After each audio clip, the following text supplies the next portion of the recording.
there.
We'll go ahead and call the meeting to order.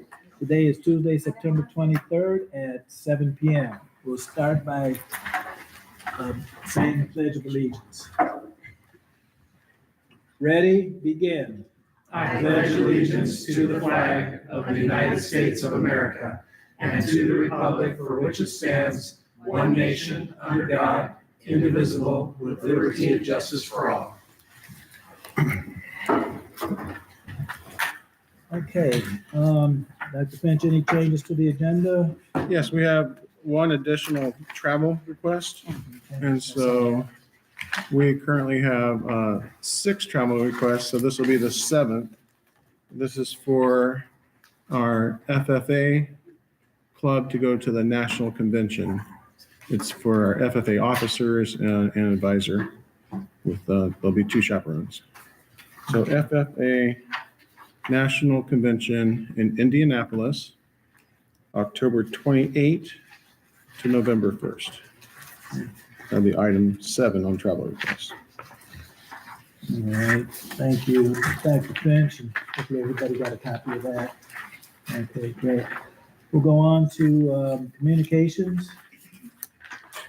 All right, we have a response to public comment. At the school board meeting on September 9th, a community member commented regarding prayer at school board meetings. The superintendent called the community member and shared information about case law and how the district must follow the ruling of case law. The superintendent shared how the district's legal counsel was consulted regarding this issue and how legal counsel said the school district must follow the ruling of case law. Schools are prohibited from having an invocation. The court ruled specifically regarding the public comment section of a school board meeting. The court ruled that the public comment section of a school board meeting cannot be used for, quote, the creation of a de facto opening invocation during the public comment period, close quote. And that concludes the public comment. Thank you, Dr. Finch. Next, we have the high school ASB report. All right. We have our 2 representatives Yeah, here. Katie Champy and Georgia Bonds are here this evening, our representatives of the school board, and they're going to share the high school ASB report. Hi guys, I'm Katie and this is Georgia, and we're here at the school. I'm Katie and this is Georgia. Yes. If you're wondering why we're dressed a little informal today, we just got these sick new ASB jerseys, and they say Ford rep on the back, so Everyone at ASB got one. yeah, so we thought we'd wear them tonight and show them off. Yeah. So I wanted to start doing the school board reports a little different. I thought it'd be more fun to share pictures. That way you guys can actually see, because I feel like when we're just reading from a document, it's can be kind of bland sometimes, and be more fun, because we did take a lot of good pictures. So this is at our senior sunrise. This happens at the first day of every school year. All the seniors go, and it's kind of like a last little, like celebrating our last first day.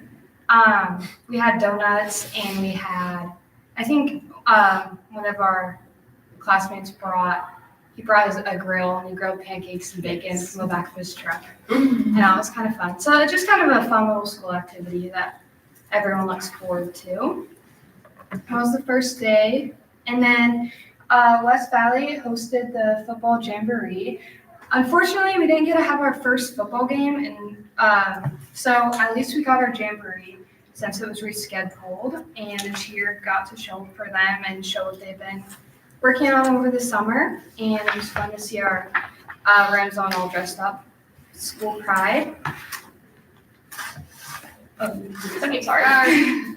Also, along with our other first day festivities like senior sunrise, we decided to do a new approach the first day for every grade except for freshmen while they were being oriented in high school. We decided we were going to do first day assemblies for each class level. So we did one, I think we started off in the morning with the sophomores and just worked our way up from there. And they got to play some games with their classmates, and cheer taught chants for the Ram Zone for the football jamboree that Friday.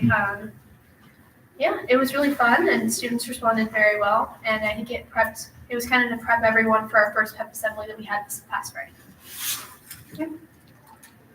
The Rams are looking forward to our first all-school assembly on September 19th. That already happened, obviously, but we revealed the homecoming court. Yes. Yeah.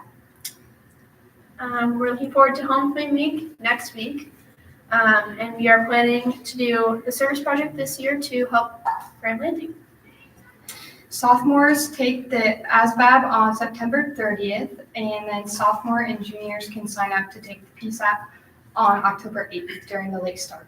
Yes, and I'm sure all of you know that we have a volleyball game going on and softball game just got canceled today because of smoke, but all of our sports are in full swing, and we're so excited to see how the Rams do this season. What is ASVAB? ASVAB that the sophomores are taking? Yeah, we all took it sophomore year, and I think it's a more, not military, but it's a more like technical test, like more mechanical. They test on car parts, electronics, and that kind of, it's not I'm just pretty in sure that. it's like a career finding. Yeah, Got it. career finding. Okay, Yeah, placement, yeah. Yes. thank you. That's all we have. Thank you. Thank you. Very good, thank you. Good job. I enjoyed the pictures much more. And then finally, on communications, we received a letter from the State Board of Education that West Valley is fully certified for the 25-26 school year. And so I wanted to include that in the board packet as part of our public record. And now we are ready for our program presentation. Wendy Clark is going to do her annual presentation about the highly capable services in West Valley. And let's go ahead and have the board join the audience so we can follow along on the presentation. You didn't give me nearly enough time to switch that.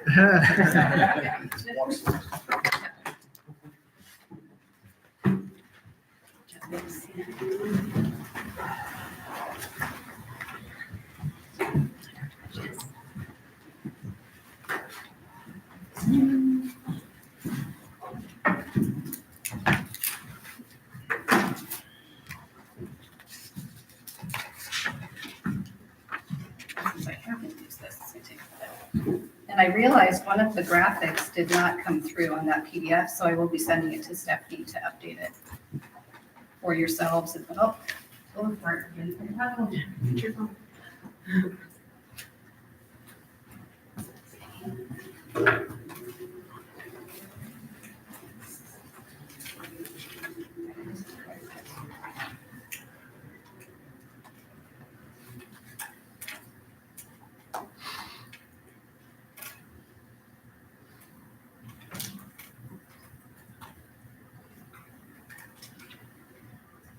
Caps lock is not on. There we go. So,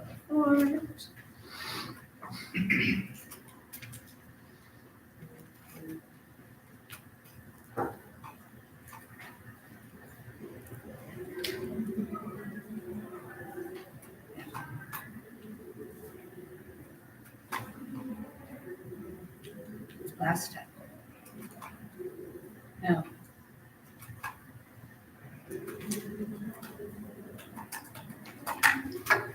And I also promised not to talk as long as last year. Apparently that was like 53 minutes or something. Someone told me the next day. It's like, oh my, but you had good questions. Not all of it was my originally planned information. All right, is that bright enough for you to see? Do we need to dim some of those front lights? Okay. As Dr. Fitch mentioned, my name is Wendy Clark. I'm the highly capable program coordinator for all grade levels. I also teach at the mid-level campus. I'm teaching 5 sections this year for the 6th grade high-cap elective called high-cap PBL, project-based learning. In my free time, spare time, I'm the WATE past president and professional learning chair. We're getting ready to put our conference on here in a few weeks. And in the summers and occasionally over the weekends, I will be an adjunct faculty for Whitworth. Geraldine Ashbaugh is the state and federal programs director. She's my immediate supervisor over me. So either one of us you can get a hold of for anything high-cap related. Tonight's objectives, we've only got 2 tonight. I'm gonna try and keep it a little brief. The basic overview. Last year I went a little more into depth because of the new members on what some of the new laws were, how high-cap was being approached with those new mandates in West Valley, the changes that we had made. This time I'm just going to briefly overview that. There have not been more legislative changes since last year. And then talk about our support services and some celebrations coming up for our students, staff, and families. Right. This graphic is straight from Jody Hess. She is in charge of HICAP for Washington State at OSPI. The bolded words come directly from the WACs, but they're rewriting them because of that new legislation to be more clear, adding clarity to the term that they've used for years and years now, that students who qualify for highly capable or are advanced learners are defined as students who require accelerated learning and enhanced instruction. So they're adding some clarity to what does that mean? What is accelerated learning? That means to allow academically talented students to access new content at a faster pace, as well as reach higher standards or higher grade levels of standards than their typical education program peers. That's the accelerated learning side of that. Enhanced instruction means formally guided instruction with increased complexity, abstraction, depth of curriculum, and or instruction that goes beyond the general education curriculum. So while it is well and proper and good to provide supplementals, computer programs that will take them above and beyond, we're also looking at that instruction piece, the formally guided instruction from their teacher, not just access online. So knowing that we need kind of a combination of all of those things. This is really hard for a screen to see. This is just the basic overview of our identification cycle, updated to reflect needing to have dedicated answers from families by the end of February to help inform staffing for the following year. So we start this October 1st. October, November, our referrals are open. I'm getting information out to families. We're hosting webinars. There will be lots of information, Parent Square things going out those 2 months. Starting in December, I'll do the second grade screening testing. That is not the full test. That is a small portion of the COGAT test called the screener. And then while they are doing that, I'm also collecting universal screening data for 5th grade. They don't take a separate test because they've got quite a lot of tests already. We have a lot of data on our 5th graders between iReady and Smarter Balance. We data mine all of that to look for students that could potentially benefit from this program once they enter middle school. So that universal screening is happening in December. In January, after the committee gets together and we identify students to go on for further testing, all grades are tested in the month of January. The 2nd graders that qualify for further testing complete their COGAT, and then all other grade levels take the full COGAT. That takes about 2 to 3 hours per full COGAT per grade level. And then by the end of the end of January, that data is in, the committee reconvenes and placement determinations are made. Throughout the month of February, families have information nights. They've got opportunities to ask questions, find out, all of the information that they can. We want all families to be the most informed as possible to allow for permissions to enter into the program. And then the students will enter in the first day of school the following school year. So when I said that first one was a brief overview, that's what I meant. That's the brief overview, because this is what's more important. Sorry, can I ask a question before you jump? Sure. I didn't want to forget, but you mentioned all grades take the COGAT? All grades for the students that were identified for further testing. So Okay. at grades 2 and 5, we universally screen. Yeah. We look at every student in math, ELA, and then for all services at 2nd and 5th grade. And then those that qualify for further testing will go on for the full COGAT. At all other grade levels, it's by referral, student referral, parent referral, family referral. Okay. Sometimes there are students that maybe the previous year they didn't qualify, but they're sort of on kind of a watch. Mhm. And I will be getting those names to the teachers to say, hey, this is a kid that we, was just there's just not enough evidence there, but man, there's some potential. So we'll put them on a watch, and then I'll ask the teacher this time of the year, like, be watching knowing that. And if you feel like this is someone to refer, or if the family even mentions it at all, please have them refer. Yeah. Because at all other grade levels, it does come down to to cross my desk, I need that referral or something to put them on my radar Yeah. to start collecting data. Okay. Yeah, good Thank- question though. thank I typically will test from kindergarten every year up through 8th grade. Last year I did 9th grader as well. Okay. Yeah. All right. All right, the meat and the potatoes, the reason, like identifying is great, but if we don't have those services and supports in place to know what we're identifying for and how to serve them, the identification won't make as much of a difference. So ways that we serve our students, staff, and families, we'll talk about real quick. Just a little bit of data. Right now, that number might be a little bit different because there's always some fluctuation with students coming in and out of the district. There are about 664 students, K-12, currently in the highly capable program in some capacity, whether that means they're served in math, in language arts, or in all subject areas.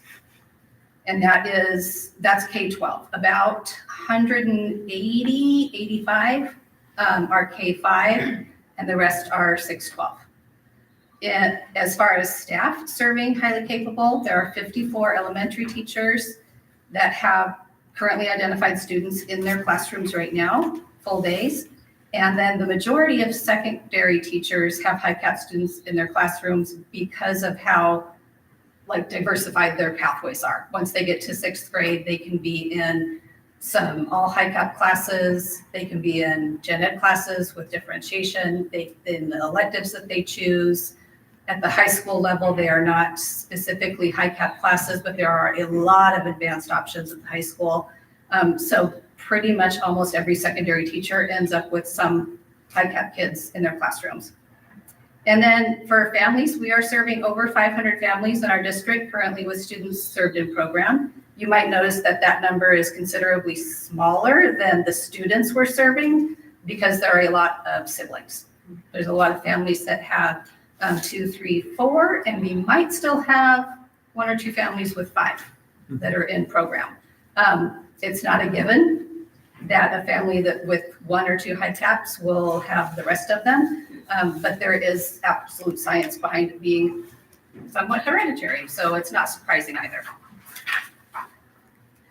As for the continuum of services at the elementary level, most of these are not new. A lot of this is the same graphic you saw before, except for this one, the Beast Academy at grades K-5. I was able to secure an Ellison Foundation grant for Beast Academy subscriptions, which is an online math enrichment written specifically for advanced learners, for high-cap gifted learners, for all students K-5, regardless of what school they're at.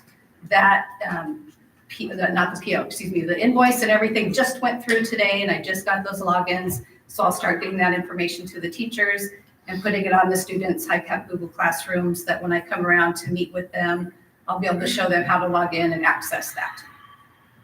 So that, the list of services there at the elementary, that's the one that's new for this year. At the middle levels, all of these have been in place for quite some time.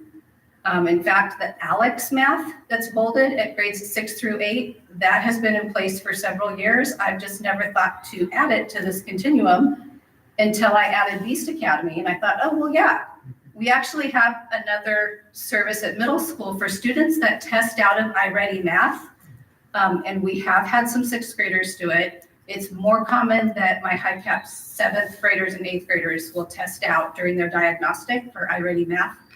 When they've tested out of that, it's no longer a good use of their time. It's actually kind of disrespectful of their time and ability to require them to do 45 minutes, 1 lesson a week in something that they have already well mastered. So we put them into the Alex program, which is subscriptions that the high school has extras of, and I message Ben up here at the high school and go, okay, I have like 4 more that need Alex. And he's like, yep, go ahead and take the subscriptions and I'll go in and I'll manage that. And it's not just for high cap students, it's for any math student that has topped out of iReady. I put them into Alex and then monitor them through their middle level years. Do you know how many subscriptions we have for Alex Math? I do not.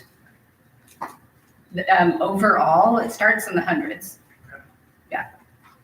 And Alex is, there's a lot of different courses on there besides just very, very math specific ones. So I know it's used in a lot of capacities. And I used it in my former district. I really like it. The kids that transition into Alex very much appreciate it because it goes at their pace. Once they've started a new concept and they've looked at the examples in the video, as soon as they've got it, they can go, oh, this makes sense to me. And then they can go and take the mastery quiz and quiz out. So they don't have to wait through extra instruction. They can be like, yeah, I know this. And then, as I mentioned a little bit, that the high school, and I love this about this small district of ours. We are small yet mighty. We have got so many powerful pathways for these students. It makes it tricky on my end to code them in the system because there's 4 different codes for high cap, for gifted. And it's not uncommon for a high school student to have some of all 4 of those codes. So then I'm like kind of left wondering, all right, which one's the majority? How do I put it in? It doesn't really make a difference on anybody else's end because they see it the same way in Skyward. It's handled the same way in our homeroom data collection. But I just want to brag about our district that we serve kids in so many different ways. As for the multi-tiered systems of support, and that's something that I'm sure you hear at other school board meetings as well, how we're meeting kids' needs, because we know that there are more than just like one level of student. So tier 1, and you usually see this as a triangle, but I have flipped it to be a rhombus because that tier 1, that's usually the base of the triangle that you've seen, that's that grade level content plus or minus a year that all students are experiencing differentiated lessons in one way or another, maybe scaffolds to help support their learning when they're struggling with something, maybe taking it up a notch and adding some more depth and complexity when they've already shown some mastery, but that's kind of just within the general curriculum. Where tier 2 is supplemental supports, whether that's more scaffolding or more challenge, and then same for tier 3, whether that's intensive support or intensive challenge. Taking the right side of that triangle and flipping it up, I really like this one, and I apologize. This is the graphic that did not come through on the PDF that came to you. So this is the one that I'm going to make sure that Stephanie gets a corrected one for. I love this one because of the 3D-ness of this base down here, this community support, school district support, family support, and supporting that base that will make all of those other tiers stronger. So tier 1, ways that we're serving students in the classroom, up to tier 2 with some like the peer-based SEL, some project-based learning that's going on, inquiry projects that maybe, like last year I had I believe it was a 3rd grader. That teacher reached out and said, they've already shown mastery on this math unit we're going to do here pretty soon. They're really into this topic. Can you help them design an inquiry project they can work on while the rest of the class is doing this math unit? And so we worked on something together, and then the kid and I like just communicated over a shared Google Doc, and he ended up making a presentation that he shared with his class. That was a tier 2 level type of support. And then tier 3 are the most intensive, like with our self-contained classes, our dual enrollment at the high school, mentorships, all of those. In the background of all of that, learning plans, counseling, staff development coordination, and ongoing evaluation for all tiers. So lots of different ways of trying to serve all of our needs, all of our kids' needs. This is from the students. These are some quotes from last year's survey. Let's see, how many do I have? 64 students completed the K-5 survey. Most of them from the PAL classes, a couple from Gen Ed. I'm happy the community made the PAL program because if something is too easy for you in a regular class, the PAL class is harder in a good way. That was a third grader. The question they're answering is, what is West Valley doing right for our highly capable students? That's the question they're answering. Thank you for giving us teachers that know and understand our needs and the ways we learn. Fourth grade Pal student. I think they're doing a great job challenging me and other students. That's a fifth grade. I think that West Valley is doing the right thing because they're placing us in advanced classes that let us meet our needs. That's a sixth grade inquiry student. So it's sixth, seventh, and eighth grade. There are full high cap classes called high cap inquiry in language arts, science, and social studies. Here's a seventh grade inquiry student.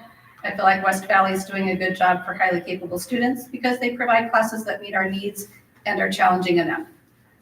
Jump up to a ninth grade honors classes student. I think the teachers they chose to run the highly capable classes are phenomenal. I love how the vocabulary gets better, right, as we go through the grades. For ninth grade, at least, I believe all the teachers have a really good grasp on who they are teaching and they give us enriching work. And then here's a 10th grader. I like how the classes are more challenging and require more critical thinking. I also like how many of these classes try to apply what we are learning to the real world. And that's a student in college and high school classes and honors classes as a sophomore. All right, on to our staff supports. Most of these are not new, but making improvements in them, hopefully every year. The monthly newsletters that go out with training opportunities, resources, timelines of everything, dates that are coming up, information about some changes for this year. Monthly PLC meetings with the teachers of the dedicated high cap classes. So I have 4 of those meetings a year, one at the elementary, and then an ELA social studies, cross grade level 6 through 8, a science cross grade level 6 through 8, and all advanced math cross grade level 6 through 8. Once a month we get together for those PLCs. And then professional development opportunities for all staff members, in person, online. I've got a course set up right now for equity clock hours for Cottonwood. Michelle Seguenza and Jen Ditter reached out and asked if I could come and do an hour from 4 to 5 one day that teachers can get paid with their VDOT hours and also earn equity clock hours that they're going to need. We're just trying to narrow down a date for that. And then once I've done that, it's ready in PD Enroller and we can start scheduling it at other schools if they want me to come. That Google Classroom of ready-made materials is still there, adding to that, and the online 24/7 access to Birdseed TV for some professional development videos. I've still got my lending library. I am addicted to books. I will never not have books, so I just keep growing that library. And online advanced learning plans for all K-8 students. K-5 plans are done, other than meeting with the students to set individual goals. And then tomorrow and the next day, I'll work on rolling up the 6th through 8th grade plans. And then once all of those plans are out, I'll send information to families on how to log in because they have 24/7 access to that.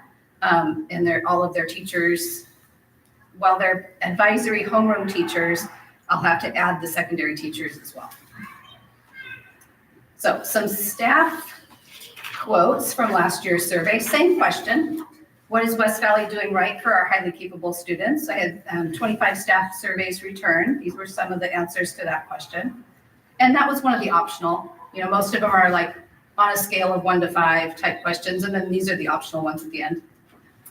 Providing resources and ideas to support our high cap students. I appreciate the resources and tools shared.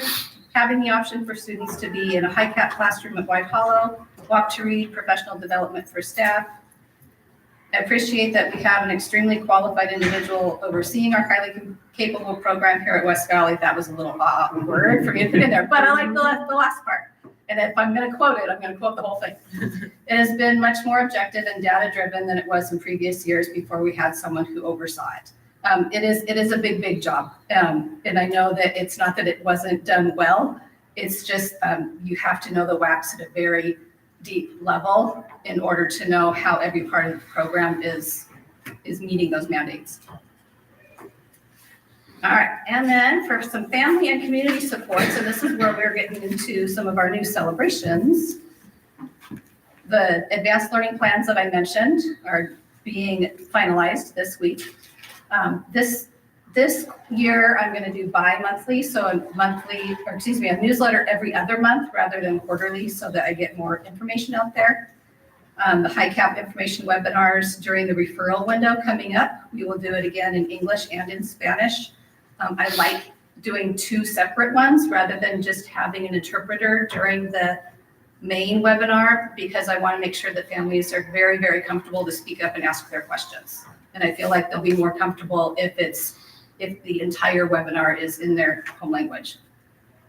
Our HiCap Advisory Committee is continuing to meet. We're meeting 4 times this year rather than 3. We've got the updated Highly Capable website that Dr. Finch has linked on the district's website Highly Capable page. And then new this year, we're going to do some HiCap Family Night presentations. So similar to, I believe there was a Title Family Night last night? Yes, okay, thank you. So it'll be for families that have students in these programs. This fall, I want to do one on the nature and needs of gifted from a parenting lens. I've got requests into Northwest Gifted Child Association to lead that. If they're not able to come either by Zoom webinar or in person, that's something that I'll lead. And then in the spring, some roll-up information nights. So for families of HiCap 5th graders, including the newly identified, because we universally screen at 5th grade, so we get a lot of new 5th grades, they're very curious, like, what's it going to look like when my kid gets to middle school? And I can put that in the newsletter, and I do every single time, but I still get a lot of phone calls, like, because until it really, really matters to you, you might miss that information. But once you know that your kid's in 5th grade, they're in HiCap, there are these opportunities at middle school, what will it look like? I want to have that like roll up night so that they can see what it looks like and have some current HiCap middle schoolers there to talk to the families and the students about how they navigated their pathways. Similar to what I want to have for the 8th graders and their families, hearing from families of and high school students what they did to navigate their pathways, what opportunities they took advantage of districts. And it seems like a really great idea because they'll hear it, from the horse's mouth, so to speak. And then in February, it's going to be on February 23rd at White Hollow, we're going to do our first annual HiCap showcase. So very similar to the STEM showcase that we do each year at the Innovation Center, kind of showing off what our students are doing across the district in Highly Capable. I've got information in the first teacher newsletter that went out already saying, hey, be thinking about some of those projects you're having students do, something that they can like really highlight, whether they come and present it themselves and stand next to it, or whether they send it to me to put on display. But we'll have students there from all grade levels. That was one of the questions I asked in the survey, the 612 survey, and there was a lot of students saying, yes, I'd be very interested in that. So I'm gonna get back with those and show off, or at least to just put on display. And that'll be happening in February. More information obviously will come out as that gets closer. And then for the last of the quotes, this is from the family survey. We had 51 families return the surveys, and that represented 71 students in program because of a lot of the siblings. I do have them break it down by, so for the questions that are specific to content area, like how much do you feel like your child's needs were met in language arts? That's specific to each grade level and service area. These are the overall, what do you think West Valley is doing right for our highly capable students? Same question, you saw answers from the students and the staff. I don't want to be dramatic and say saving lives, but in a way you are. Seeing my depressed, bored kid last year really freaked me out. He's done a 360 this year. It's the constant challenge, wedding of curiosity and encouragement that making a huge difference. But like I said, I take the quote word for word. You're helping our kids excel in the areas they are the most comfortable in, and also growing their minds in other areas and helping their well-being. The variety of options for highly capable students in such a small district is impressive. The PAL program was a great fit for 2 of my kids, but I think it's good that the other elementary schools have improved at challenging HiCap that stay at their home school. At the mid-level campus and the high school, I also appreciate that there's a variety of options to challenge my kids. The PAL classroom at White Hollow were instrumental in at White Hollow were instrumental in re-engaging my child's love of learning. The experienced teachers, project-based learning, social emotional lessons, and the school's principal involvement have all had a positive impact. I like the testimonials on the HiCap website. And then finally, PAL advanced classes at the mid-level campus, college in the high school, and advanced placement in the high school, mechanical trade classes at the high school. Some students are highly mechanically minded, and it's great that this can be explored. What I loved about these, and these were not the only ones, as you can see, it's about a lot more than academics. There's a lot of social, emotional, mental well-being woven into all of this. It is a 24/7, 365 wiring of neurodivergence. It is more than I just need more math when I'm done with my math. And you can see that reflected in here. And then finally, just something to brag about, celebrate. Besides all that qualitative information collected on the surveys, we look at a lot of quantitative data each year. This is just one little snapshot of the passing rates for the state assessments for our highly capable students. Note that not all of them are served in all areas. So it's very possible that like some of the ones that you see that maybe got a 2 in an area rather than passing at a 3 or a 4, that might not be one of their areas of service. But like I mentioned earlier, once I put their code in Skyward and Homeroom, it reads them all as HiCap or the G, green G for gifted. But not only are they passing, the vast majority of them are passing at the very highest levels, with 71% passing the English Language Arts SBA, 78% at a level 4, 78% passing math at a level 4, and 54% science at a 4, 37% science at a 3, compared to state averages, far surpasses. So definitely want to acknowledge and celebrate all of this work that they're doing as well. And that is it.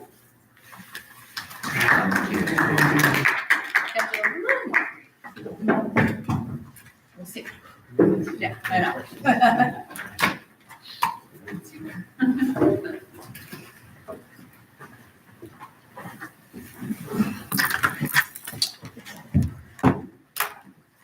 Well, Ms. Clark, I would just say that I've got my youngest, just one in the middle school, and she's been in the HiCap program. And last week she asked for help on her homework, which is like a first. Like she just never did that in elementary school, and I was super excited to be able to help her with her math. Yeah. And so it's just good to see the challenge there for her. That's good. As I try and say, like, we can't steal their struggle. They've got to learn that productive struggle. Yeah.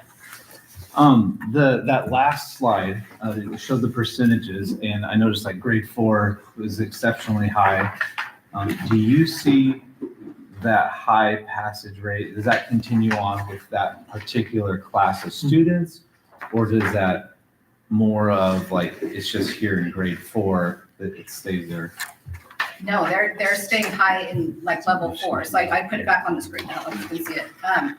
So I think what you're talking about is this one right here, the 84%. Yeah, so pass like for the level 4. when that class goes to grade 5, do you see that percentage? So when I get that data, because this is the 23-24, because that's when I collect the end of year report that I turn into the state, that's due in August, and we don't always have all of the data back by the time I do this in June. Mm-hmm. So the next time I run this, I will put those same students, like comparing apples to apples, not just grade wise, but those same 69 plus however many we picked up in, further testing, compare them the next year at 5th grade, how did they pass? The next year at 6th grade, how did they pass? So that's some trend data that we're looking at, and they stay pretty high. Yeah. Okay. Yeah, I was just kind of curious, kind of seeing how much of it is with the student and how much of it is with the teachers. Well, it's all on the student, I'm gonna say, but, obviously instruction goes in there. I shouldn't say it's all on the student, but it really does matter how much they decide to put into it during that time. Thank you. Just a comment. I read through all this morning, and I just want to say thank you for all the work you do, because I'm reading through and I said, wow, there's a lot. My youngest son graduated here about 17 years ago, and he had some options, but I wish he had the options you have now. But It wasn't part of basic ed yeah, at that point. Yeah. It was It very was. optional, and Yeah. now it's not. So that's great. Thank you. And a question, I don't think you said it in there. So if you have you start now or in October, and then you decide by February for the next fall, what if somebody comes in mid-year? How do you, like somebody comes in January? So if they transfer in, those are the exceptions that are made to that identification Okay. cycle. And it happens in August when we get new students, like starting August 1st. I will quite often get emails, I'm moving into the district, my child was in program in another district, or maybe we're just interested in programs in your district. It doesn't transfer like an individualized education plan, an IEP. It does not automatically transfer from district to district or state to state unless they moved here for military purposes. If they move here for military purposes and they have high cap or gifted identification, they go right into program, and then we can choose to reassess them at our next cycle if we want. As soon as they enroll and they mark the box, whether it's a hard copy form or online, there's a box that says if they ever received these services, and then what district were they identified for those services, so that I can reach out to get that information. Sometimes that's enough to qualify them. Sometimes it's enough to say there's potential. Let's see what happens when they take their first iReady diagnostic. Or often what happens is in the weeks right before school, I think this year I tested 8 or 9 transfer students at all different grade levels, that they come in and they're testing while I'm kind of working on my computer and trying to set up for the year. So that happens outside of the identification cycle, because I don't want a kid that moves here in January to potentially have to wait a year and a half just because of the luck of the timing. Yeah. So great question. Thank you for asking that. Anyone else? Right. I have no comment. Just thank you again. I think Mr. Wolcott said that, but all of my kids have gone through the PAL and HiCap program, and it's just a wonderful program. And to see it do so well here in West Valley is just another accomplishment for us as a school district. So thank you. And you've been a big part of that. So Well, thank you. I love what I do. I get the best of both worlds. I'll say it all the time. I start my day with kids every day. I get to re-ground myself and why I'm doing what I'm doing. And then I get to try and affect the whole program. So you didn't need this anymore, did you, Stephanie? All right, Thank you. Wendy, thank you so much. Okay, next on the agenda is the public comment of non-discussion agenda items.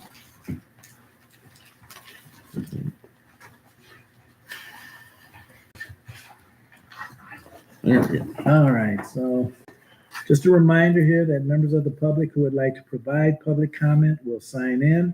Speakers will be called in the order that they signed in to speak. Speakers will be given 3 minutes for their comments. Public comment is not the proper forum to address concerns about a specific staff member. If a person has concerns about a specific staff member, they should make an appointment with the superintendent to address their concerns. Thank you, Dr. Finch, for that. So with that, do we have a list of anyone? No list. All right, then I will ask, is there anyone in the audience? Anyone else? All right, then public comment section is closed. And we'll move on to item 8 on the agenda, approval of the consent motion to approve the consent agenda as presented. So moved. Thank you, Mr. Wolcott. We have a motion to approve the consent agenda as presented. We'll go ahead and vote. All those in favor signify by saying aye. Aye. Opposed, same sign. Motion carries 5-0. Next, we have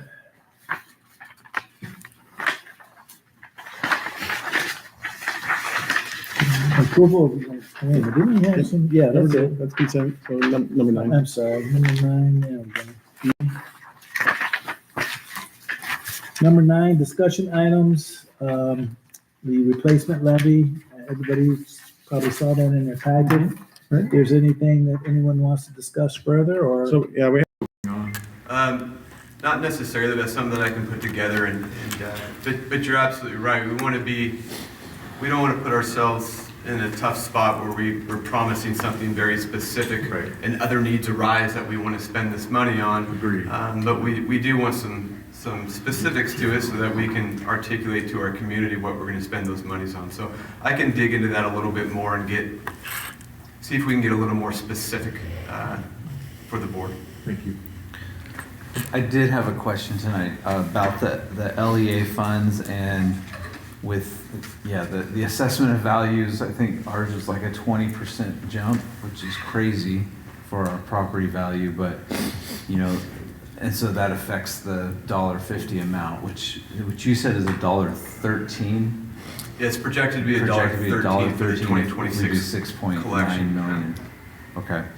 And then, so if we are unable to get the LEA funds, what do those amount to? How much does the LEA funds amount to? It's on that document, but just because we don't hit the $1.50 doesn't mean we don't get any.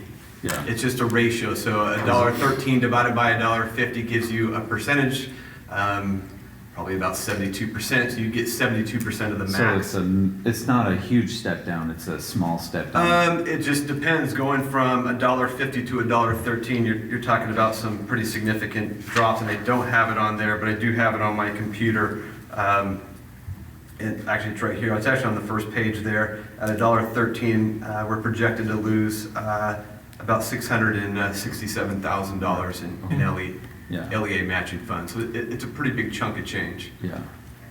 Okay. Have we had, I don't know if you were able to see this, but have we had one of these levies not pass in the past? Not recently. Because you gotta have 50% for these and, okay. Any other questions? Thank you. All right, I guess not. Okay, but my Thank task you. is get a little more specific with Like some of those percentages. funds. Yeah, and I understand your reasoning behind, you don't want to be too specific because you want to be able to use the money as the needs come. So I appreciate that. Right, whatever was like percentages, what percent is spent on safety, security, what percent on instructional materials, that type of thing. All right, Thank you. Thank you. thank you. All right, next we move on to item number 10, public comment on discussion items. Again, the same comment, I'm not going to reread it, but if anyone has any public comments on discussion items, this is the time. Anyone?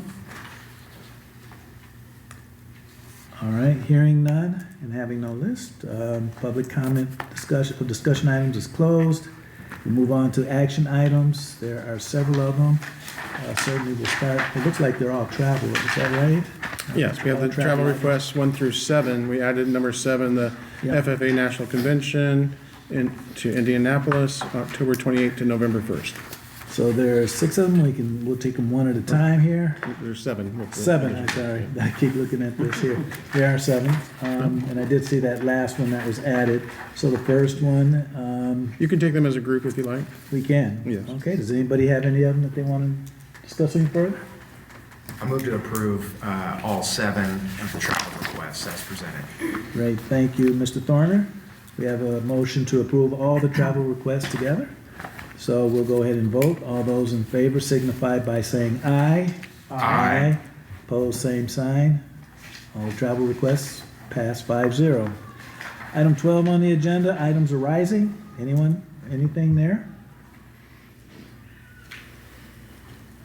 I'm just anxious to get to one of the new football games at the new field. I haven't been here yet, so I don't know if that's a new item, action item, but I'm really anxious to see it. So especially with the new press box, so looking forward to that. All right, moving on to item 13. There are those administrative reports, enrollment report, safety report, travel log, and you can see for each of the schools, those are down there. Anyone have any questions about that? That's just, I think, an informational item for us. Yep, just information. I appreciate the administrators. You can see a common theme in all the reports, the focus on teacher clarity. We kicked off the school year with professional development regarding teacher clarity, and then we have a professional development day coming up here on Friday, and we'll continue to go more in depth into teacher clarity. And so I really appreciate just the whole professional development across the district. having a focus and maintaining that focus. We were in classrooms today as principals and debriefing all about teacher clarity and learning targets and the success criteria aligned to the learning target, and hearing students able to assess their learning based on that learning target and the success criteria.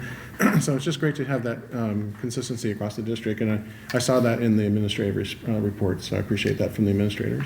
And I would take note, just, I want to say it was Mountain View, one of the schools, but they had reported on their science scores. And it was at 76% compared to the state average, which is like 52%, which I thought was awesome to hear the students. Yeah, Mary Lewis is a science trainer, so she teams, there's 2 teachers at Mountain View, so they were able to be very aligned to the science standards and had some great student scores there, that's correct. May I ask one question on the enrollment report class size? Yes. I don't, and maybe this has always been there, but I don't recall the category for out of boundary. Is that something that is that new this year? That was new this year. Okay, good. See, I do pay attention.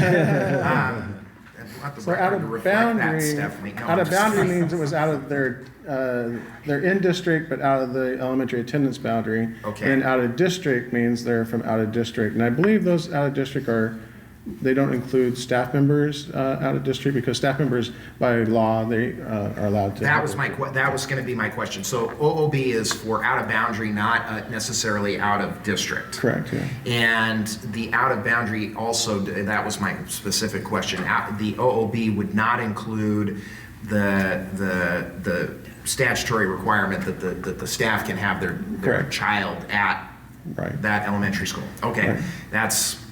That was my question. You were right on it. Thank you. Very good. All right, any more comments or questions there? All right, hearing none, we'll move on to item 14, superintendent's report. There's actually 4 reports there. Yeah, I just included in the packet some of the nice press that we received about the defeasance, so appreciate just the positive press that we're receiving there.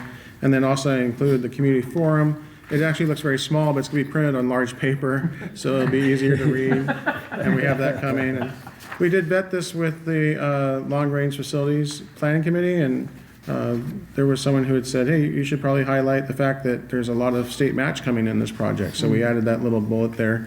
So that was, so this is basically hot off the press, and we'll have hard copies here. I'll be able to share. I'm going to be doing presentations at Tannin Valley and the mid-level campus on Friday, and share this information, and then hopefully we'll have a good turnout to the community forum, which is this next Wednesday night, next October 1st, next week.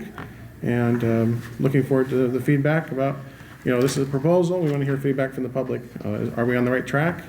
And or do we need to make some adjustments? So looking forward to that feedback, and if we're on the right track, then we'll be able to move forward and really start to publicize this. How's the word being put out there for the community forum next Wednesday? Yeah, we'll do multiple messages on the parent square. We asked the long range facilities committee to really spread the information about that. And then I'm going to be doing a promo in the morning on the KIT, the morning show. That'll be next Monday. And Tony Farina is going to be joining me. So Tony was the one who presented in July. So I think that'll be a nice way to get some publicity and promote the community forum as well. Okay. All right. There's nothing else. Board reports, board development. I had the opportunity to participated in the WVSD General Assembly on Saturday, about 3-4 hours. As you probably know, it's where the legislative representatives vote on issues of WVSD, and they take it to the legislature. So that was a nice 3 to 4 hour Saturday morning on my computer. Great. Thank you, Mr. Walcott. Thank you for doing that. Yeah, appreciate your service there. All right, hearing nothing else, we will go ahead and adjourn. Today again is Tuesday, the 23rd of September, and we are adjourning officially at 8:04 p.m. Thank you, everybody, for attending.